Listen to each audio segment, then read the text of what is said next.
আসসালামু আলাইকুম, কেমন আছেন সবাই? আজ আপনাদের সাথে একটা চাল কুমড়ার রেসিপি শেয়ার করব।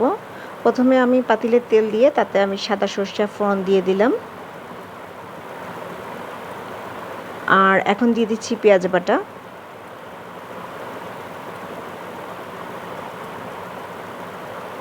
পেঁয়াজটা একটু ভেজে নিব।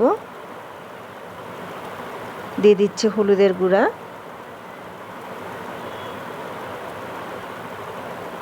টমেটো কুচি, স্বাদ মতো লবণ,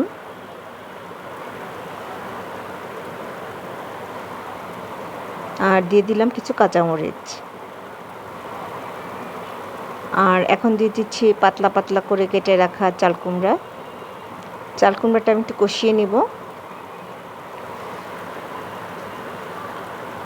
কষানোটা হয়ে গেছে, এখন আমি একটু পানি দিয়ে দিব।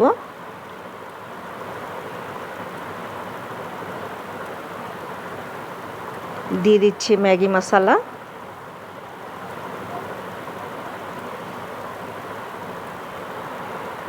সব কিছু ভালো করে মিশিয়ে ঢাকনা দিয়ে ঢেকে দিব।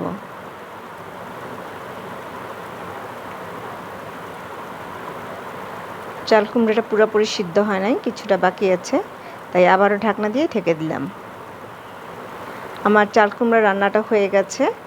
এভাবে করে চাল কুমড়া খেয়ে দেখবেন, বেশ ভালো লাগে।